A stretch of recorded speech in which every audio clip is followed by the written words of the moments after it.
Au milieu des dunes, modelées par le vent, et jusqu'aux palmeraies des vallées du sud du Maroc. Ils ont marché pendant 6 jours, entourés de paysages à couper le souffle. Un rendez-vous avec le désert marocain pour ces 8 randonneurs français et leurs guides. Une aventure qui débute ici, sur les dunes de Nisrat. Mais marcher dans le sable demande un peu de technique. Et il y a quelques règles à suivre, comme l'explique Abdellah, le guide. Essayer de ne pas marcher exactement sur les talons, c'est pas comme en montagne, il faut marcher sur la pointe, ça veut dire la partie et la pointe du pied, et puis essayer de passer très très très vite pour ne pas avoir les sables dans les chaussures. C'est parti. Yallah. Yallah. Ce couple de jeunes retraités, Bruno Vidcock et Sylvie Poinet, fait partie de l'aventure. Ils ont fui l'hiver normand pour vivre cette semaine dans le désert. Tout ce qui est dunes de sable, sud Maroc, on ne connaît pas du tout. Nous, c'est plus la neige l'hiver. J'ai envie de partager, enfin de découvrir cette expérience-là de marcher dans les dunes. Et effectivement, c'est particulier, c'est différent, c'est agréable.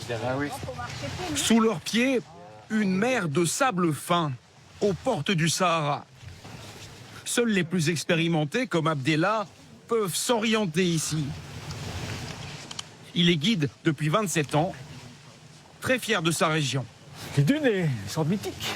C'est quelque chose de grandiose et puis majestueuse. C'est le grand symbole du désert. Après les dunes, le groupe s'élance sur les plaines de la vallée du Dra, le plus long fleuve du pays, aujourd'hui à sec en permanence ou presque. Une région aride, où pourtant certaines cultures résistent. Voilà donc on arrive pour vous expliquer une des ressources principales dans la vallée du Dra.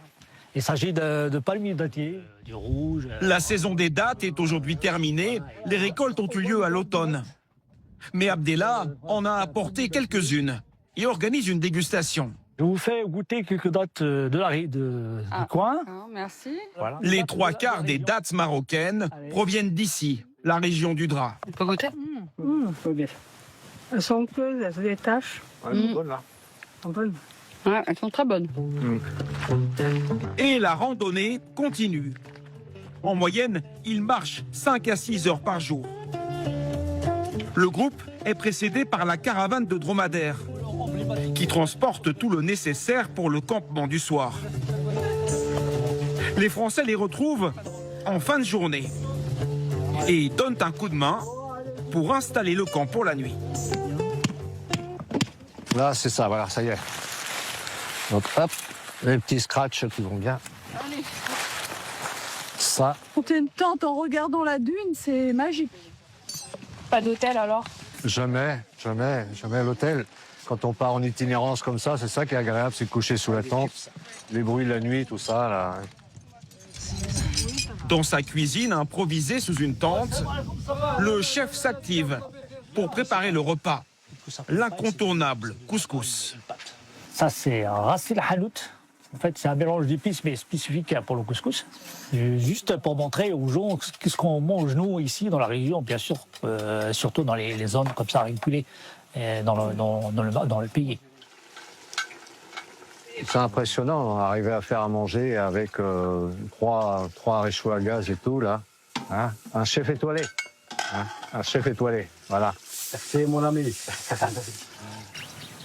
Avant que la nuit ne tombe et que les températures ne chutent, les randonneurs profitent des derniers rayons du soleil.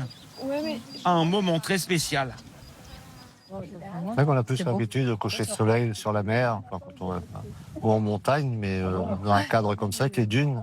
Ouais. Les dunes, il y a quand même, enfin, puis les montagnes. C'est magnifique, c'est émouvant en fait. Moi, ça m'émeut. C'est la nature à l'état pur en fait.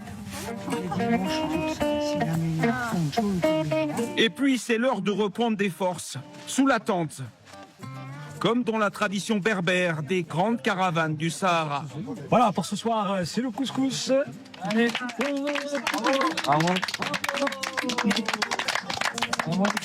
Après la marche, c'est le temps du partage. Ce soir, ils dormiront tous sous la tente, au milieu du désert marocain.